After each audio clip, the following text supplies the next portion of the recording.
Hello, everyone. Good afternoon. Thank you so much for joining us. My name is Orlando White, and I lead community development on behalf of LinkedIn. And today we're going to be discussing LinkedIn for job seekers and really going through how to build your network and advance your career on LinkedIn. And I'm also joined by a fellow community partner who will be supporting this presentation this afternoon. Hi, I'm Sheridan Smith from NOVAworks Job Center. Great.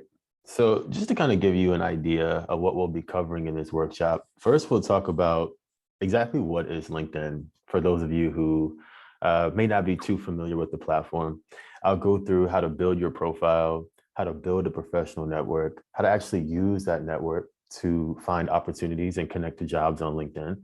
I'll talk about how to search and apply for jobs. And then of course, I'll have some extra credit tips that you can use as you are utilizing the platform. And because we have limited time, unfortunately, I won't be able to take any questions live. But I encourage you to actually find me on LinkedIn. It's Orlando White. Feel free to add me, connect with me there. And if you have any questions or if there's anything else I can do to support you, just feel free to reach out to me directly.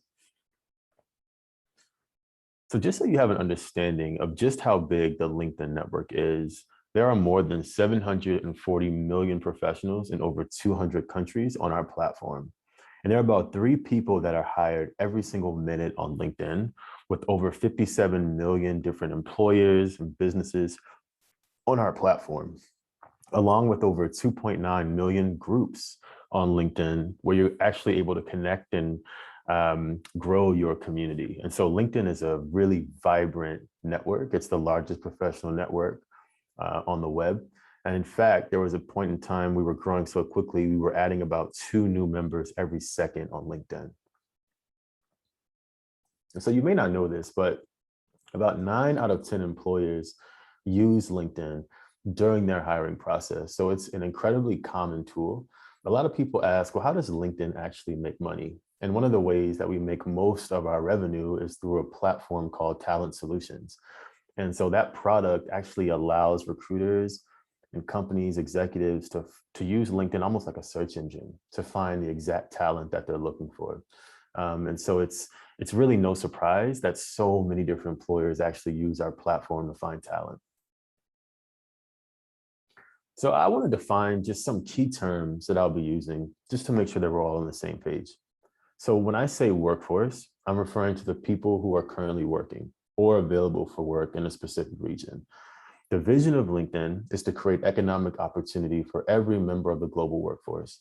So our goal, in a nutshell, is to be able to help someone actually find their next opportunity. We want to be able to provide a space for people to connect to the right jobs, the right opportunities, and most importantly, the right people to have more control over their economic destiny.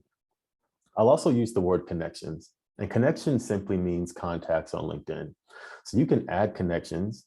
If you already use LinkedIn, you already know this, but you can add connections by sending invitations to other people on the platform or by accepting invitations from other people. When I say network, I'm talking about a connected community of people. Networking is an activity to strengthen relationships with others, and it can lead to professional opportunities, including job offers. And I'll also use the term referral.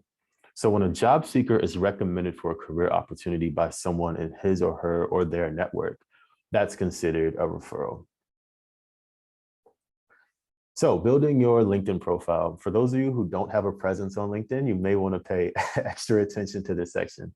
And I'll talk about how to set up your account. I'll talk about the distinction between a profile and a resume. I'll touch on one of the most important parts, which is taking a great photo, and then I'll walk through step by step how you can edit your profile. So setting up your account. If you're using desktop, you can just go on linkedin.com.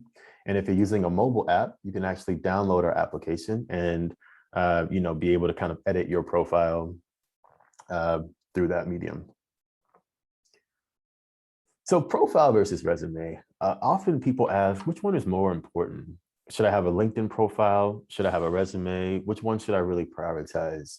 And the answer that I give is that both actually hold equal importance.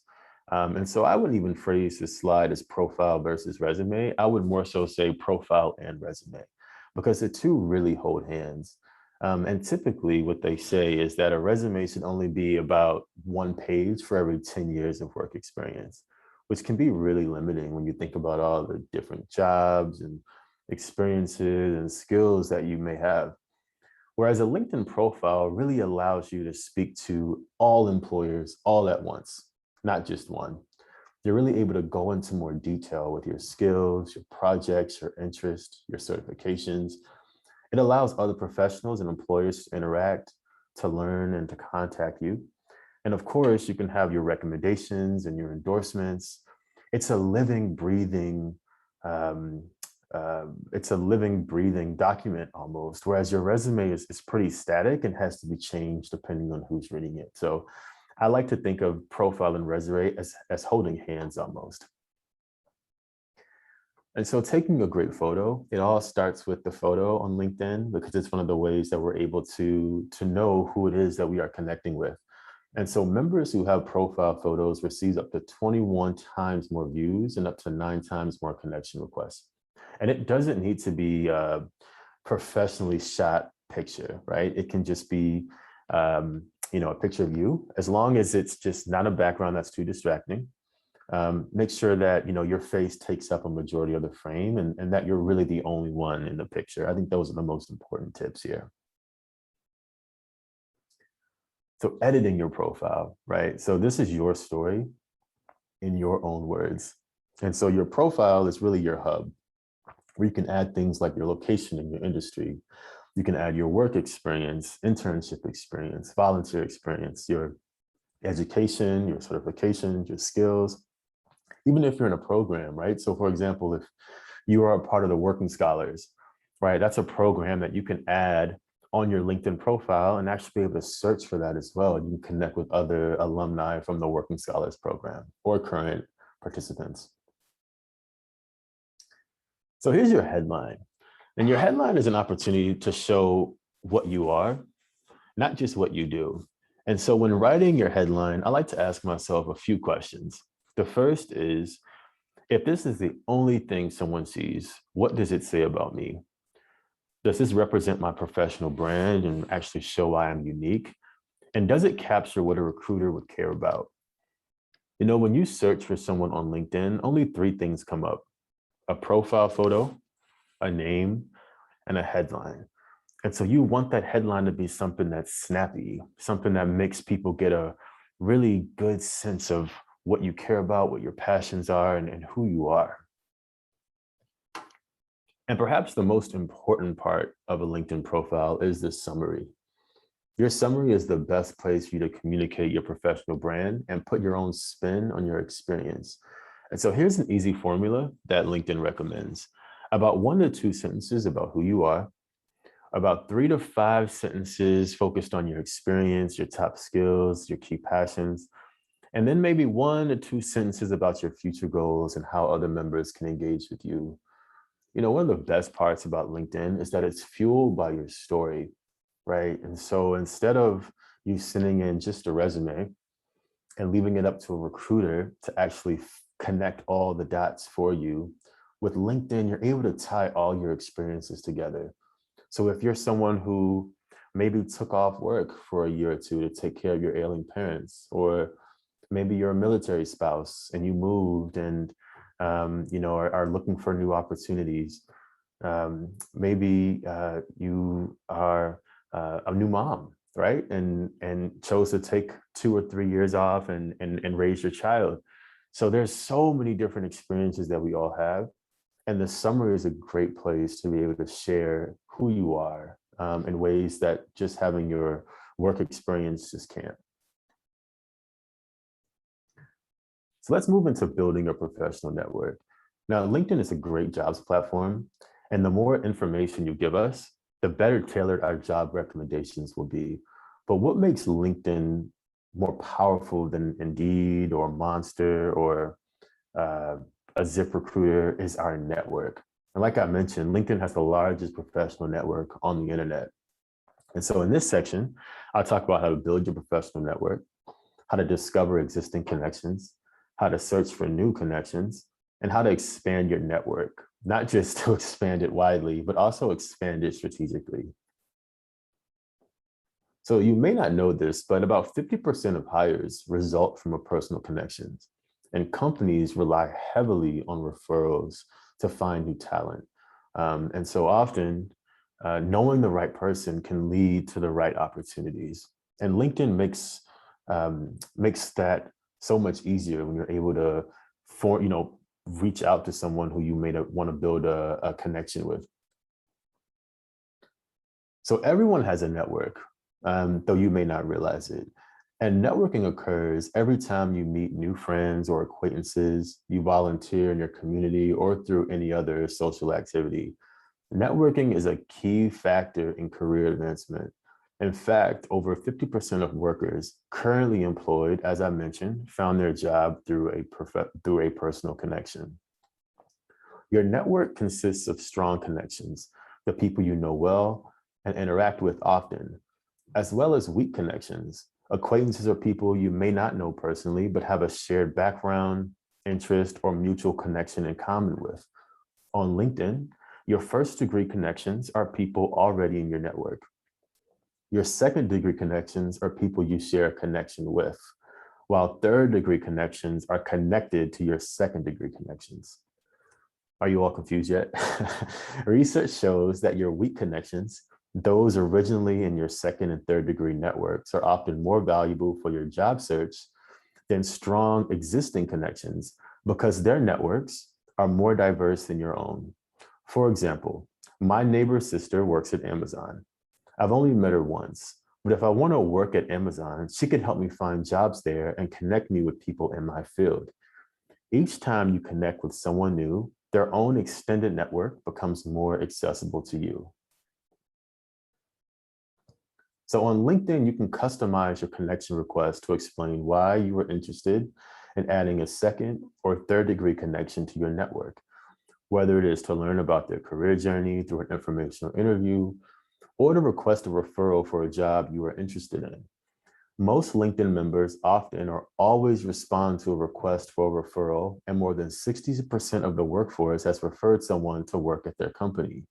While it can feel uncomfortable or nerve-wracking to connect with someone new for this purpose, it really is a professional norm that just might lead to your next career opportunity. So here's how you can discover existing connections on LinkedIn. If you actually click in the banner at the top of the desktop, if you're on the desktop platform, you can find people you already know, including friends and family, current and former colleagues, and current and former managers as well. And just like I mentioned, LinkedIn is a big data site. And so the more information you give us about where you worked, what you did, the years that you were there, the more accurately our system and our algorithm can actually find people that you may have existing connections with. And of course, you can search for new connections too. I know that we all have been working remotely and haven't been able to connect in person as much as we'd like. And I'm actually used to being in person for the tech showcase and having a booth and being able to meet and connect with all of you in person. And whenever I leave the tech showcase, I always have a big stack of business cards. And those business cards are all new connections. And I remember I used to take every business card and I would go and connect with that person on LinkedIn. And so when you're searching for new connections, you can search by name, you can search by company, you can search by location and keywords. So you may not remember that person's name, but maybe you remember where they worked, or where they lived. You can use LinkedIn and we'll support you as much as we can in finding new connections. And so after clicking connect with someone, right, you can send your invitation immediately, or you can personalize your invitation request by selecting add a note. And we recommend that you always add a personalized message to make it clear to the other person why you're reaching out. So if you're going to add me on LinkedIn, which I encourage you to do, make sure you just add a quick note as well and say, hi, I listened in on your LinkedIn profile workshop. And that way I remember, oh, okay, yes, they listened in on my workshop. So I would like to add this person to my network. So on LinkedIn, quality matters a whole lot more than quantity. So as other platforms like Instagram or Twitter or Facebook really prioritize the number of connections that you have or friends or followers that you have, LinkedIn, we really focus more so on the quality of your network. And so a question I often get is, who should I reach out to on LinkedIn? Who should I connect with? So here are just a few examples that I use personally. I typically connect with people that I have something in common with. I connect with people who have a job or work at a company that really interests me, and people who may be able to connect me to someone who can help me achieve my goals, right? And I also connect with people who, I went to Howard University, so I connect with people who went to my school. And so, it varies. Some people are much more open, some people are a little bit more closed. And so you get to really choose how you want to expand your network. But when you're connected with someone that you don't know or may have a weaker connection to, you of course want to say who you are. It's helpful if you also share how you came across their profile, how they can help you, or even how you can help them. So using your network on LinkedIn to connect the opportunity. We'll touch on messaging connections, asking for informational interviews, requesting referrals, requesting recommendations, and then of course, adding value and engaging. So messaging connections, right? You can send messages to your connections directly from the LinkedIn messaging page, your connections page, and also their profile page. Just keep in mind, if you don't know the person you're messaging in real life, clearly explain why you're reaching out, because that actually makes it more likely that they'll accept your connection request. So asking for informational interviews, like I mentioned, the purpose of an informational interview is for you to gain advice on your career path. It's so you can learn about an industry you're interested in. You might want to learn about a specific company you'd like to work for, and you can also establish a professional brand. After an informational interview, professionals may also consider you for future job openings they learn of, right? So this isn't just random networking. This is actually an opportunity for you to have a conversation about something that interests you, right? And may lead to your next opportunity. And of course, you can request referrals. You can ask for a job referral by reaching out to your connections at companies you intend to apply to. And make sure to include why you're interested in that specific role, and also your appreciation for your connections consideration.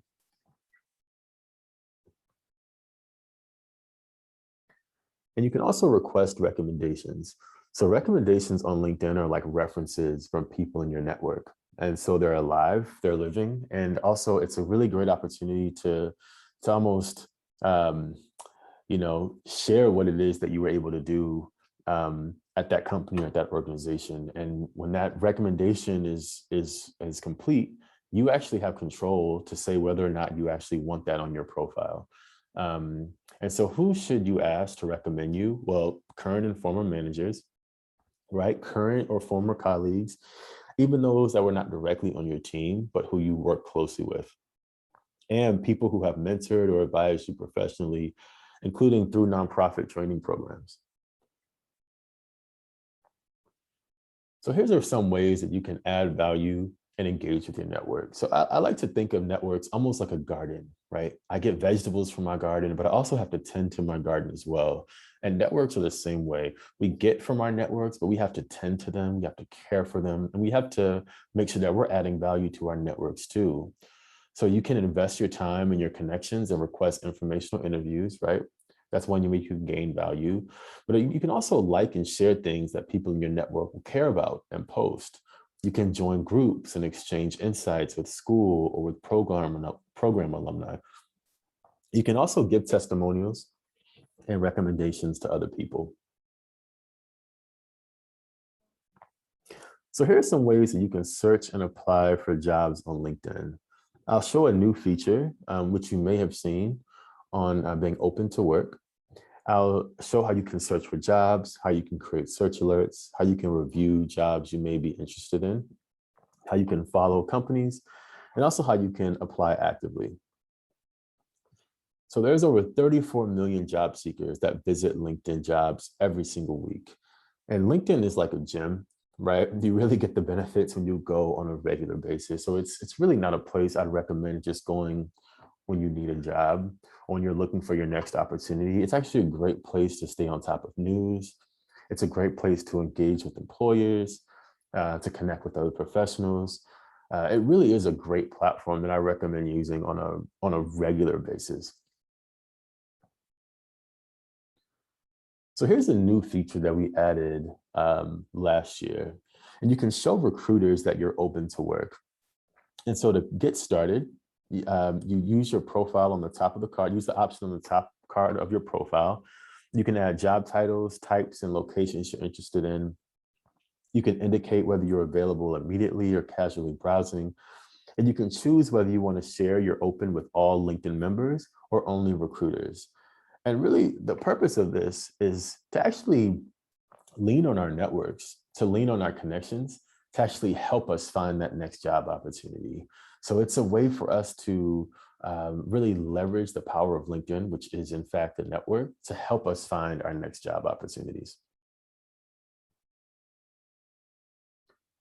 And of course, searching for jobs, right? So you can use LinkedIn search filters to find jobs by keyword, by job title, by company, by location, by function, by experience level, by date posted. You can use our search filters to find exactly the role that you're looking for.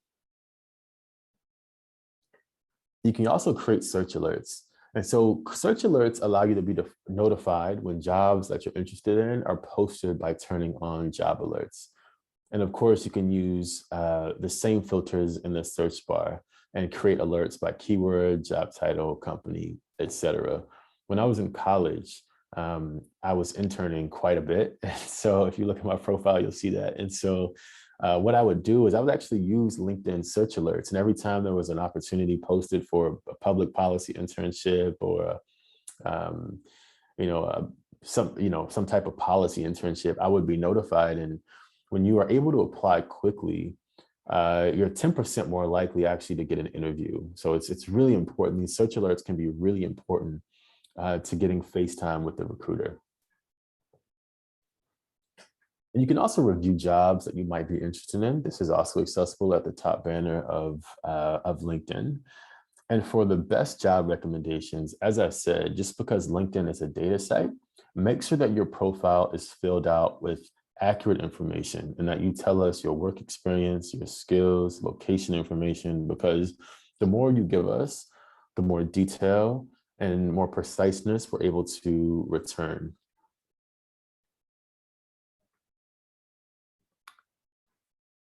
And you can also, sorry about that, you can also follow companies. And so when you explore employers you're interested in working for, you can learn a lot about their culture, their values, and the professional development opportunities. And this is something you might not have known, but recruiters on LinkedIn can filter specifically for candidates who have engaged with their company page. And so make sure to show your interest by taking this easy step. So if you're interested in working at a company like Starbucks or Amazon or LinkedIn, following us is really, really great because it shows recruiters that you are genuinely interested in working here. And you can also apply actively. So using the easy apply or the apply on company website button quickly enables you to apply for a job you want. And again, you can stay on top of your job search by using the LinkedIn mobile app to find and apply for new jobs anywhere and anytime.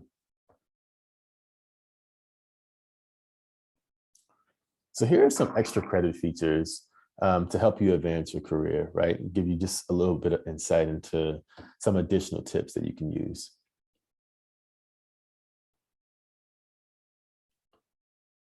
So you can gain in-demand skills with LinkedIn Learning.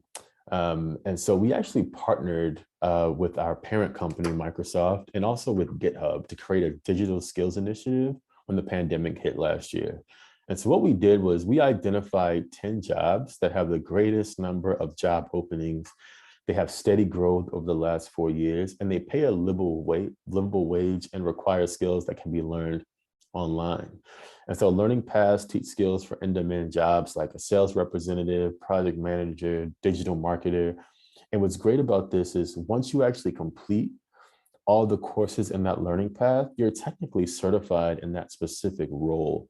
And so that just adds to the credibility on your profile, and is a really, really great way of being able to kind of learn at your own pace, and find jobs and opportunities that are aligned with your interests. So I encourage everyone to use opportunity.linkedin.com and start developing your skills for free. And as I mentioned, you can gain in-demand skills with LinkedIn Learning. So even outside of those learning paths, we have videos that are really focused on mastering critical soft skills and also learning the latest virtual collaboration tools, which we all need right now. And so LinkedIn Learning is a really, really great way to sharpen your skills and to learn new things at your own pace.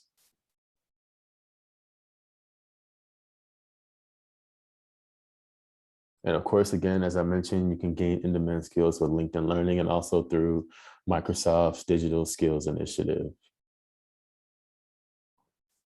LinkedIn's also a really great place to find and view the latest news from schools you have attended or are interested in attending by filtering for schools using the search bar.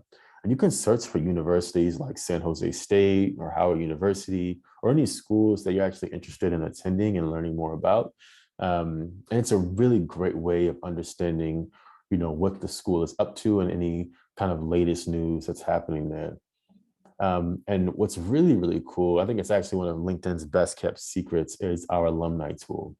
And so you can actually track where alumni live, where they work, what they do, and actually what they've studied. So if you are someone who's actively looking at attending a university, you can actually see where their alumni are working, right? What they're doing. And so if you're interested in public policy and you want to attend San Jose State University, you can see what people who majored in that in public policy are currently doing, and where they may be living, where they may be working.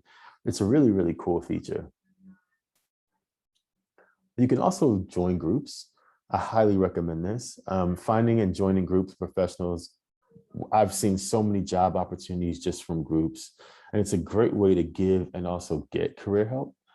So consider joining groups for professionals in your industry and also alumni of your school or training program.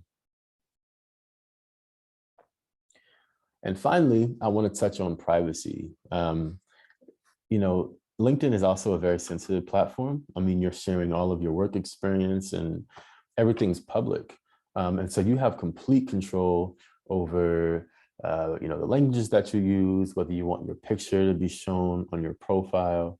You have just complete control over all those things. And so just wanted to make sure that that was clear. And with that, we've reached the end of the presentation. And I think with a few minutes to spare, so I would love to maybe share it, and you can see if there's anything you'd like to add, or if we have any questions that I can answer.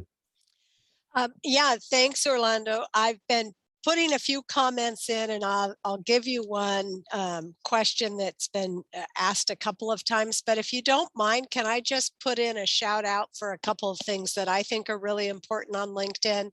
I teach a lot of LinkedIn workshops, and I work with career folks who are changing or trying to find a new job. And two things that you said really resonate with that are very important to help find opportunities on LinkedIn. And the first one is, don't just throw up a profile and walk away. Engage with the platform, not only for content, but with folks that you're connected to. It's great that you have connections, but if they can't remember who you are, so post content yourself, interact with other people's content, reach out for informational meetings, keep them alive, and help them remember you. And second, you talked a little bit about showing what you know. LinkedIn has a wonderful section on the profile called Featured, and this is where you can put up work samples, and more employers want to see what can you do, and feel assured that you actually have the skills. So using the featured section really is exciting to recruiters and hiring managers. So Orlando, there was a few comments around. Could you go back and talk a little bit more about the headline? Do you have an example? How do you make sure that the headline is robust? Yeah, good question. And actually, let me see if I can find this slide for you. I'll bring it back up so everyone can see. So here are some examples of some real LinkedIn members and their headline. Their headline is right here. What's visible there, and you know, headlines can be tricky. And so, you know, what I would say is the headline shouldn't just be your job title and the organization, the company you work for.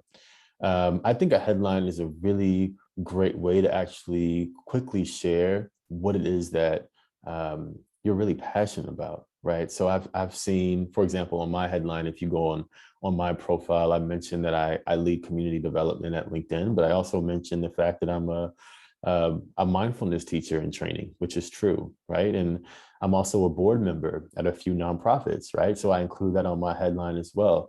And so you are really in the driver's seat here. I would say think of it more as a way to show yourself as a holistic professional, not just what you're doing in your day job, but also what you care about, what you're passionate about, what your interests are. So I hope that's helpful. And Orlando, I believe it's correct that there's a space for 150 characters, so people can put more than they think they can. Right, right. I didn't know it was 150, but but I know it's a lot on there. So yeah. Well, that's what I heard. All right. And maybe the other question you can address for a couple of minutes is, I think people are interested in that open to work, how you can use that to your benefit. And then how do you reach out to people? What do you say when you are looking for work, to either first degree, second degree connections? How do you broach that? Yeah, that's a good question. So when you're actually drafting this on LinkedIn, we actually have a little blurb based on the job title, the types of roles, the locations that you're interested in. That is also included when you announce that you're open to work. But in terms of reaching out directly, I think part of our intention behind this open to work feature is that we really want to destigmatize being open to work and looking for job opportunities, right? I mean, we've all gone through and are still going through a really uncertain time. And there's been some devastating economic impacts from the pandemic. And so we wanted to create a space where it's okay to talk about being open to job opportunities and being open for work, right? And so that was part of our intention there. I would say when reaching out to someone and saying that you are looking for a job, I think there are ways that you can leverage the LinkedIn platform to go about that maybe a bit more strategically. So if you're someone who was fortunate enough to go to a college or a university or a community college, you actually find people on LinkedIn who maybe went to the same school as you, right? Because the more things that you have in common, the more experiences that you share may increase the likelihood that they will respond and support you. And so thinking about things like if you are a working scholar or you were part of a program, maybe you're an alumni of NOVAworks, right? Those are great people to reach out to because they are those who share in your experience. And so I hope that answers your question. Sheridan, do you have anything else to add on that? And by the way, we do have a LinkedIn group, so it's a great place to network. No, I think you're right, is the more you can tailor the ask and the more points of affinity you have with someone, the more likely they're going to reach back out to you and take the time. So great. There's two more questions, Orlando. Maybe we can get to these. One question around LinkedIn Learning. Is it free? Maybe talk a little about that. So let's start with that one. Yeah, good question. So for the learning paths and the Microsoft Skills Initiative, that is free. And so all of the courses that are within those 10 learning paths are free and accessible to anyone as long as you have a LinkedIn profile. So if you just visit opportunity.linkedin.com, you'll have access to all of the learning paths that are tied to those 10 roles. The courses outside of those learning paths differ. Some LinkedIn courses are free that we've made available, and some are paid. And so if you're a LinkedIn Premium member, you have access to LinkedIn Learning and all of our content. So it is a paid service. We do have trials. And maybe what we can do, I think, is maybe we can raffle off a LinkedIn Premium. I can work with Leslie and see if that's something that we can do. But yeah, LinkedIn Premium, LinkedIn Learning is a paid service to have access to all of our content. Great, thank you. And the last question that I see here in the chat has to do with the issue around skills in the profile. Right now, I believe there's a 50 skill limit. Someone's asking, could you do more than that? Is there any plan for LinkedIn to open that up to an unlimited number of skills? And then I just thought it might be nice if you could talk a little bit about the skills quizzes.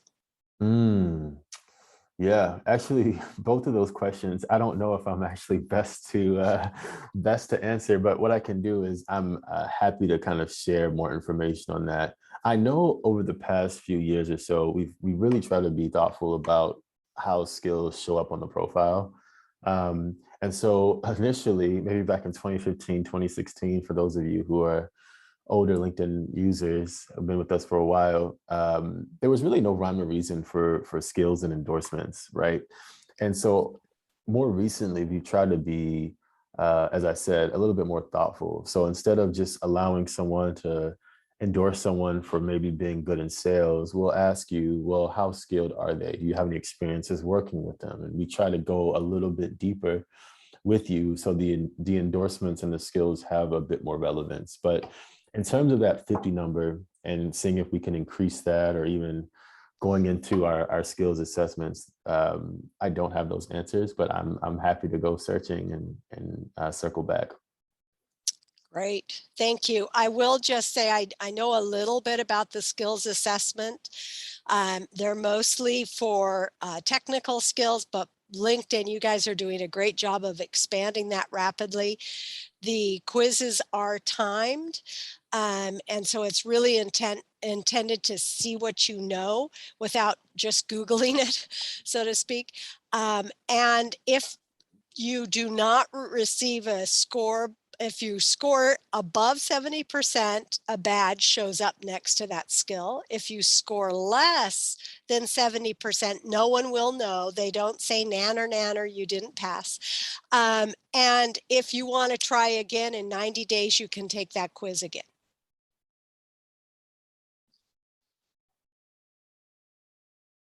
Okay. I think that's all the questions. Awesome. Well, oh, one last one, Orlando. People are asking, do they get a PDF of the slide deck? Yeah, I'm happy to share that out. Okay. Yeah, I'll share that with Leslie. Cool. Well, thank you all so much for being such a great audience. And again, feel free to reach out to me directly on LinkedIn.